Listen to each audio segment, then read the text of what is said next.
ये दावे के साथ कह रहे थे कि हिंदुस्तान में प्रतिदिन बताइए क्या कर रहे हैं मोदी जी, एक नया आईआईटी और एक नया आईआईएम बन रहा है। और इनके ही मंत्री ने प्रधानमंत्री की बेइज्जती की। प्रधानमंत्री जी ये तो बताओ कि 5 साल में एक भी आईआईटी आईआईएम के नाम पर अंडमान पोर्ट का नाम दिया गया, हवा के आंधी में उज्जैन में देख लीजिए, महाकालेश्वर में इतना बड़ा घोटाला था कि हवा में 300 किलोमीटर घंटा की रफ्तार से उतर गया। नाला से कभी गैस बना लेते हैं, जब देश में इंटरनेट नहीं होता है तो वो ईमेल करते हैं, जब देश में कैमरा नहीं होता है तो वो फोटो खींच के कलर फोटो खींच लेते हैं। वो प्रधानमंत्री जो a² + b² में 2ab एक्स्ट्रा निकाल लेते हैं। ना दूर की सोचते सोचते नाला में पाइप लगाया, चूल्हे से जोड़ दिया, गरम चाय ऐसी चाय बेची। कोई बेकार ही कहता है कि शराब जिंदगियां बर्बाद करती है। नरेंद्र मोदी के आने के बाद चाय ने पूरे देश की जिंदगी वाले का मतलब लोग समझता है देश बेचने वाला। आप लोग टीवी में दिखाते का पाकिस्तान में हिंदुओं को बोलने नहीं दिया जाता। अरे भैया देश की राजधानी दिल्ली के जंतर मंतर पर हिंदुओं को बोलने नहीं दिया जाता। मैं भी हिंदू है, आप कोई किसी को अगर शक हो तो हमको पैंट खुलवा के चेक करवा लो, हमारा खतना नहीं हो रखा, हमको भी नहीं बोलने दिया जाता जंतर मंतर पर। मन की बात से जसोदाबेन नहीं खुश हैं तो आप खुश हो गए। हमने तो आपको कुछ कहा नहीं, आपके प्रश्न किया। तो जसोदाबेन भारत की नागरिक नहीं है, पाकिस्तान की नागरिकता है उनके पास। उनके पास भी देश की नागरिकता है, वो देश की बेटी है, देश की बहू है। अब तो पूरे भारत की बहू कहलाएंगे क्योंकि प्रधानमंत्री की पत्नी भारत की बहू होने की बात में कहते हैं महिलाएं बगैर पुरुष के हज करने चली गई। अरे भैया गर्व होना चाहिए, प्रधानमंत्री होना चाहिए, धन्यवाद होना चाहिए। वही भाजपा की सरकार हरियाणा में मौलानाओं को अगर तनख्वाह देती है तो वो तुष्टिकरण नहीं है, लेकिन दिल्ली सरकार अगर दिल्ली में मौलानाओं को अगर मानदेय भत्ता देगी तो वो पार्टी में ले आएंगे। आपका संतुष्टिकरण है कि देश लूटने वाले जिनकी जगह जेल में होना चाहिए वो मोदी जी के साथ गलबैया करे। नया नारा मोदी जी ने दिया है, जिसके हाथ में है भाजपा का झंडा वो है या तो बलात्कारी या तो गुंडा। माफी मांगे, आप कैमरे पे ऐसी बात बोल रहे हैं। हमारे शरीर में कोई सावरकर का खून है, ये तो खून भाजपा आरएसएस के नेताओं की शरीर में सुभाष चंद्र बोस का खून है, खुदीराम बोस का खून है। अरे सुनिए ना, हमारे पुरखे उसी समय बता गए थे कि आरएसएस देश के लिए खतरा है। ये तो आप लोगों की गलती है कि आप लोग उस पर बात नहीं मानी होती, भगत सिंह जी की बात मानी होती, अशफाकुल्लाह खां की बात मानी होती, सुभाष चंद्र बोस की बात मानी होती। अगर आप लोगों ने भाजपा पर भरोसा नहीं किया होता, आरएसएस पर भरोसा नहीं किया होता तो आज देश के साथ इतना बड़ा प्रधानमंत्री नहीं होता। घर में झूठ बोलते थे, घर से गुजरात में झूठ बोलते रहे, देश भर में झूठ बोलते रहे, लाल किला के प्राचीर से झूठ बोलते रहे, हमने कुछ नहीं कहा। उनके ही मंत्री सुभाष सरकार ने कहा कि नरेंद्र मोदी जी झूठ बोलते हैं, एक भी 5 साल में ना आईआईटी बना ना आईआईएम बना। तो हमको क्या सजा दीजिएगा? दे दीजिए फांसी सुभाष सरकार को। आपने बनाया ही ऐसे, हम झूठ नहीं बोल रहे, हम आरोप नहीं लगा रहे।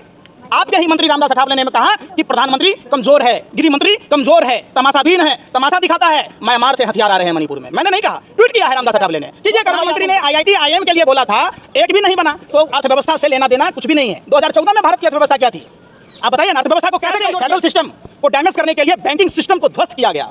आप उस पर चर्चा कीजिए प्रधानमंत्री जी। आपने सारे देश के राष्ट्रीयकृत बैंकों को डुबोया है, आपने तमाम देश के पीएसयू को डुबोया है, आपने फेडरल सिस्टम को कमजोर किया है। आप नहीं करिए, काम की बात कीजिए। 9 साल हो गए प्रधानमंत्री जी, मन की बात अगर आप किए होते तो आज नाती पोता वाले होते। मोदी जी अगर वादे के सच्चे होते तो मोदी जी के भी बच्चे होते, पोता पोती में खेलते, मोर में तोता में क्यों खेलते? आप समझिए बात को। जो प्रधानमंत्री जी ये दावे के साथ कह रहे थे कि हिंदुस्तान में प्रतिदिन बताइए क्या कर रहे हैं मोदी जी? हर साल एक नया आईआईटी और एक नया आईआईएम बन रहा है। और इनके ही मंत्री ने प्रधानमंत्री की बेइज्जती की। प्रधानमंत्री जी ये तो बताओ कि 5 साल में एक भी आईआईटी आईआईएम नहीं बना। तो इतना बड़ा झूठा प्रधानमंत्री, विश्व का त्रिलोकी फेंकेश्वर, तीनों लोक में इतना बड़ा झूठ बोलने वाला प्रधानमंत्री आज तक न पैदा लिया और न पैदा लेगा। इतना बड़ा झूठा न कोई था, न कोई है और न कोई रहेगा। सिर्फ नरेंद्र मोदी जी रहेंगे। जो नरेंद्र मोदी जी डेली आईआईएम बनाने की बात कहते, आईआईटी बनाने की बात कहते, उनके ही मंत्री सुभाष सरकार ने साफ साफ लिखित में दिया है कि 5 साल में एक भी आईआईटी आईआईएम नहीं बना। आप बताइए, बड़ा देशभक्त कोई नहीं है। किस हिसाब से? देशभक्ति की परिभाषा क्या है? सावरकर का सम्मान करना क्या देशभक्ति है? और जिस सावरकर के नाम पर अंडमान पोर्ट का नाम दिया गया, हवा के आंधिये में उड़ लो। आप बताइए, उज्जैन में देख लीजिए, महाकालेश्वर में इतना बड़ा घोटाला था कि हवा में 300 किलोमीटर घंटा की रफ्तार से उतर गया। जो प्रधानमंत्री जी देश को बता रहे थे, वैज्ञानिक हैं, अद्भुत वैज्ञानिक हैं, नाला से कभी गैस बना लेते हैं, जब देश में इंटरनेट नहीं होता है तो वो ईमेल करते हैं, जब देश में कैमरा नहीं होता है तो वो फोटो खींच के कलर फोटो खींच लेते हैं। वो प्रधानमंत्री जो a² + b² में 2ab एक्स्ट्रा निकाल लेते हैं, अद्भुत वैज्ञानिक है। देखिए, अरे भाई सुन तो है, नाला बह रहा था ना, दूर की सोचते सोचते नाला में पाइप लगाया, चूल्हे से जोड़ दिया, गरम चाय ऐसी चाय बेची। कोई बेकार ही कहता है कि शराब जिंदगियां बर्बाद करती है। नरेंद्र मोदी के आने के बाद चाय ने पूरे देश की जिंदगी बर्बाद कर दी। ऐसा चाय वाला, अब पता नहीं चाय में अफीम वाला क्या बेचता, क्या बेचता। अरे भाई सुन तो लो, चाय वालों का अपमान कर रहे हैं। केस करो ना नरेंद्र मोदी पर, करो ना। आज चाय वाले का मतलब लोग समझता है देश बेचने वाला। झूठ बोलने वाला। अरे भाई हम थोड़ा ना सोच रहे, जनता नहीं सोचती, केवल आप। तो हम क्या हैं? हम जनता नहीं है। हाँ। अरे भैया हमको जनता नहीं मानते हो? हाँ। माने वही बात है, आप लोग टीवी में दिखाते क्या हो, पाकिस्तान में हिंदुओं को बोलने नहीं दिया जाता। हाँ। अरे भैया देश की राजधानी दिल्ली के जंतर मंतर पर हिंदुओं को बोलने नहीं दिया जाता। हाँ। मैं भी हिंदू हूँ। हाँ। आप कोई किसी को अगर शक हो तो हमको पैंट खुलवा के चेक करवा लो, हमारा खतना नहीं हो रखा। हाँ। हमको भी नहीं बोलने दिया जाता जंतर मंतर पर। क्या कहा जाता? पाकिस्तान में हिंदुओं को बोलने नहीं दिया जाता, पाकिस्तान में हिंदुओं को खाना नहीं मिलता। अरे भैया आज 22 साल से हम दिल्ली में रह रहे, हाँ। कभी आज तक नहीं देखा कि दिल्ली के किसी गलियों में बोलने के लिए पुलिस का पहरा लगा हो। ऐसा निकम्मा मंत्री, ऐसा झूठा प्रधानमंत्री जो डेली, अरे सुन तो ले, अरे हम कह रहे हैं, इसका अपना मंत्री कह रहा है, हम कह रहे हैं, हम कह रहे हैं, जाइए ना सुबह सरकार पर केस कीजिए। लोकतंत्र के मंदिर में इसने कहा कि 5 साल में एक भी IIT IIM नहीं बना। बारे बा, आप उस पर नहीं केस कीजिएगा क्योंकि आपका मंत्री है। आप कहिए ना, केस कीजिए ना रामदास अठावले पर, जिसने कहा कि म्यांमार से हथियार आते हैं। इनका विधायक कह रहा है कि मणिपुर के हिंसा के पीछे भाजपा नेताओं का हाथ है। आप केस कीजिए ना उस पर, आप केस कीजिए ना। क्यों नहीं कर रहे रामदास अठावले पर, जो आपके ही भी मंत्रालय में मंत्री हैं? मन की बात से, और आप ऐसी मन की बात से जसोदा बहन नहीं खुश हैं, तो आप खुश हो गए? अरे भाई फिर पर्सनल, हमने तो आपको कुछ कहा नहीं, आपके पर्सनल गया। मैं तो बोला, अरे भाई वो भी देश की नागरिक है, महिला नागरिक है, उनको भी इंसाफ मिलना चाहिए। क्या वो जसोदा बहन भारत की नागरिक नहीं है? पाकिस्तान की नागरिकता है उनके पास। उनके पास भी देश की नागरिकता है। वो देश की बेटी हैं, देश की बहू हैं। अब तो पूरे भारत की बहू कहलाएंगे क्योंकि प्रधानमंत्री की पत्नी भारत की बहू है, नहीं तो क्या है बताओ? अब उनको इंसाफ नहीं मिला। उनको तकलीफ नहीं तो कौन बोला नहीं तकलीफ है? अरे उनको तो नरेंद्र मोदी जी की जब माँ मर गई, नरेंद्र मोदी जी मुंडन तक नहीं कराए हिंदू रीति रिवाज से, अंतिम संस्कार का पालन नहीं किया। फिर पर्सनल है, आप सब कुछ पर्सनल है। मणिपुर की हिंसा पर नहीं बोल रहे तो उनका पर्सनल इशू है, वो नहीं बोल रहे, नहीं बोल रहे। ये को मतलब थोड़ा ना हुआ संसद में विपक्ष बोलने नहीं दे रहा है। क्यों नहीं बोलने दिया जा रहा है? देखिए देश में पहली बार ऐसा हुआ कि राष्ट्रीय पार्टी के राष्ट्रीय अध्यक्ष जो दलित समाज से आते हैं, उनकी आवाज को बंद कर दिया गया, उनको नहीं बोलने दिया गया। माने आज भी ये सामंतवादी सोच के लोग हैं कि एक दलित सांसद को संसद में बोलने नहीं दिया जा रहा है, एक दलित आदमी को घोड़े पर नहीं चढ़ने दिया जा रहा है, मूछें नहीं रखने दी जा रही है, घर से पानी नहीं पीने दिया जा रहा है। कैसा है? मोदी जी का क्या गलती? मोदी जी की क्या गलती? अब पहले मनमोहन सिंह जी की सारी गलती थी। अरे वे शर्मो सत्ता के दलालो बोल तो लो, 2014 से पहले सारी गलतियां देश के प्रधानमंत्री की थी। अब ये प्रधानमंत्री ऐसे बन गए कि इनकी कोई गलती ही नहीं है। कैसी बातें करते हो? सबके विकास की बात करते हैं ना मोदी जी। देखो अगर सबका साथ सबका विकास होता तो एक बात बताइए, देश में एक भी ऐसा कार्य बताइए जिसमें सभी जाति, सभी धर्म, सभी भाषा, सभी प्रांत के लोगों का समान रूप से अधिकार हो। आप बता दीजिए। फिर क्यों कहते हैं आप? एक तरफ तो मन की बात में कहते हैं महिलाएं बगैर पुरुष के हज करने चली गईं। अरे भैया गर्व होना चाहिए, प्रधानमंत्री शर्म कीजिए। वही भाजपा की सरकार हरियाणा में मौलानाओं को अगर तनख्वाह देती है तो वो तुष्टिकरण नहीं है। लेकिन दिल्ली सरकार अगर दिल्ली में मौलानाओं को अगर मानदेय भत्ता देगी तो वो तुष्टिकरण है। अरे भैया क्या तुष्टि है, क्या संतुष्टि है आपका? माने आपने जो किया वो संतुष्टि है और दुनिया ने जो किया वो तुष्टि है। आप अजीत पवार को अपने पार्टी में ले आएंगे, आपका संतुष्टिकरण है कि देश लूटने वाले जिनकी जगह जेल में होना चाहिए वो मोदी जी के साथ गलबहियां करे। ठीक है, जिसके हाथ है भाई सुनो ना, अब नया नारा मोदी जी ने दिया है, जिसके हाथ में है भाजपा का झंडा वो है या तो बलात्कारी या तो गुंडा। सारे गुंडा मवाली, सारे बलात्कारी, सारे देश को लूटने वाले सदस्य उनका अपमान कर रहे हैं। माफी मांगे, आप कैमरे पे ऐसी बात बोल रहे हैं। हमारे शरीर में कोई सावरकर का खून है? ये तो खून भाजपा RSS के नेताओं के शरीर में है। हमारे शरीर में सुभाष चंद्र बोस का खून है, खुदीराम बोस का खून है। अरे सुनिए ना, हमारे पुरखे उसी समय बता गए थे कि RSS देश के लिए खतरा है। ये तो आप लोगों की गलती है कि आप लोग उस पर बात नहीं माने। अगर आपने सरदार पटेल की बात मानी होती, भगत सिंह जी की बात मानी होती, अशफाकुल्ला खां की बात मानी होती, सुभाष चंद्र बोस की बात मानी होती, अगर आप लोगों ने भाजपा पर भरोसा नहीं किया होता, RSS पर भरोसा नहीं किया होता, तो आज देश के साथ इतना बड़ा धोखा तो नहीं होता। तो इसीलिए कह रहे कि ये जो चुनाव है ये मौका है, देश बचा लो मौका है। कांग्रेस के लोग मणिपुर में गए हैं तो बीजेपी कह रहे हैं कि वो लोग राजनीति करने के लिए गए हैं। तो आप क्यों नहीं जाते? किसी ने आपको रोका है? खाली आप इंटरव्यू कीजिएगा, हम काट के खाते हैं कि हम चूस के खाते हैं?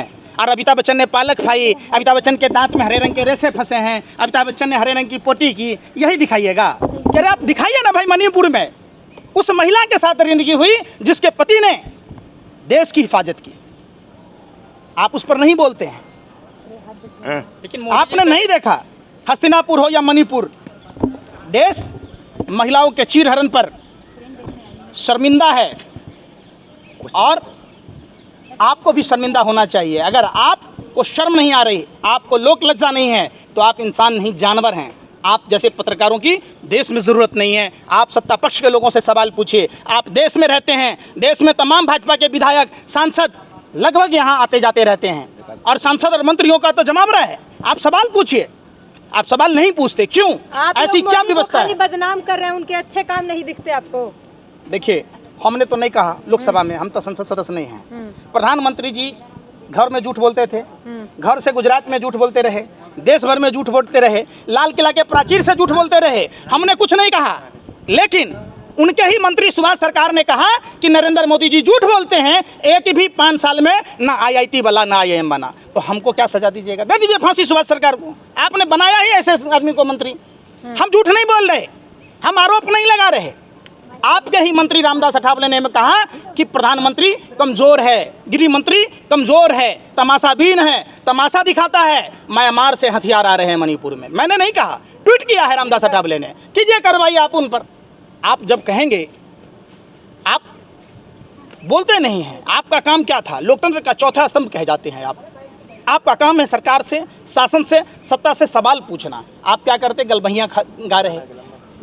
मोदी जी कह रहे हैं कि 2000 अगली चुनाव में जो है, अगली बार अगर जीत होती है तो अर्थव्यवस्था तीसरे नंबर पे आ जाएगी भारत की, ले देंगे। अभी नंबर 1 पर है, 5वें पे है अभी। तो पहला बार में पहली स्थान पर आना चाहिए, दूसरी बार में दूसरी, तब ना तीसरी बार में तीसरी होगा।